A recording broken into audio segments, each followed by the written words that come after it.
ईमान थी पियो चवण लगो वो अहड़े साते माण्हू असां सौदो कयो आहे जो उन खां फिरी वञण को मसलो ई कोन्हे को तू घबरा न नबी ईंदो मां फिरी वेंदुसि सौदो कैंसिल थी वेंदो हुजूर अलैहिस्सलाम आया पाण फरमायो बाबा ही तुंहिंजा पैसा चईसि छाजा पैसा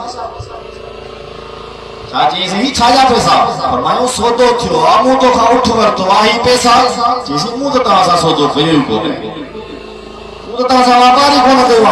ॿिए सां वापार करणो हो न हुजूर खे चईसि मूं तव्हां सां वापार कोन कयो आहे नबी सी फरमायो ग़लत बयानी न कर तो अल्लाह जे रसूल सां वापार कयो आहे तो रसूल सां सौदो कयो आहे सौदे खां फिर न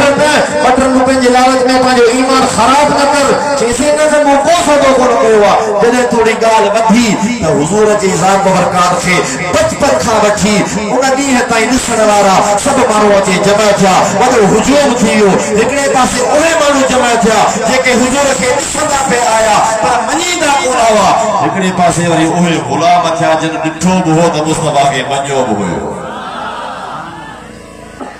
जॾहिं मञण वारा आया हाणे यहूदी अची वियो साईं जेकॾहिं तव्हां चओ था त मूं तव्हां सां सौदो कयो आहे गवाह आणियो भी हेतिरा माण्हू बीठा आहिनि को माण्हू गवाही ॾे त मां तव्हां सां वापार कयो आहे उठ तव्हांजो मुंहिंजो सौदो थी वियो नबी पाक इस्लाम उन्हनि माण्हुनि ॾे निहारियो जेके बचपन खां रसूलुल्लाह खे ॾिसंदा पिया आया पर पंहिंजी ज़िद जे करे पंहिंजी इनाद जे करे ईमान खां महरूम हुया को बि अॻिते कोन वधियो वरी महबूब उन्हनि ॾे निहारियो जिन हर शइ मुस्तफा खां क़ुर्बान करे छॾी हुई हे जो निहारे हाणे मां तव्हांखे अर्ज़ थो कयां माण्हू अॼु असांखे भुलाईंदा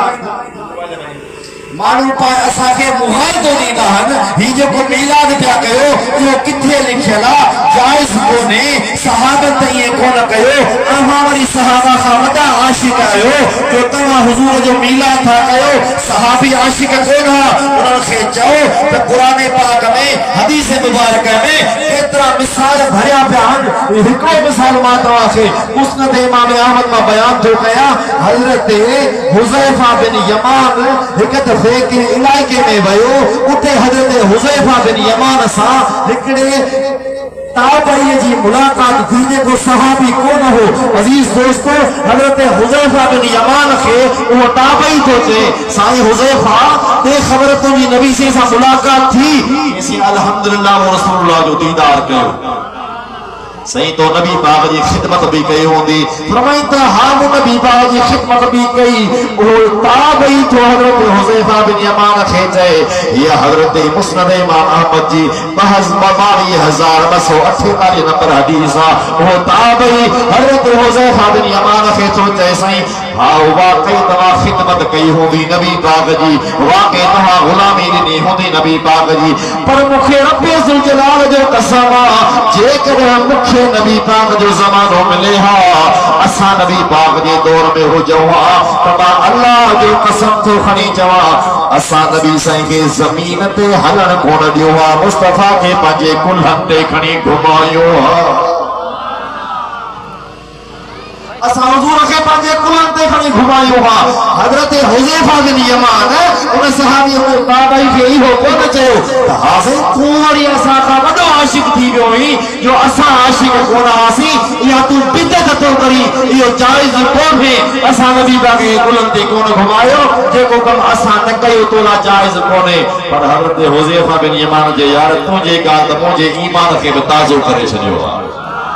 तो मुझा दोस्त जेको कम मुस्तफा करीम जे अज़मत में हुजे उन जो टाइटल भले चेंज हुजे उन जो अंदाज भले चेंज हुजे पर जे कम खां शरीयत मना कोन कयो आहे नबी जे ताज़ीम में वो झंडियूं हणी मल्हाइण बि जाइज़ आहे जरागा करे मल्हाइण बि जाइज़ आहे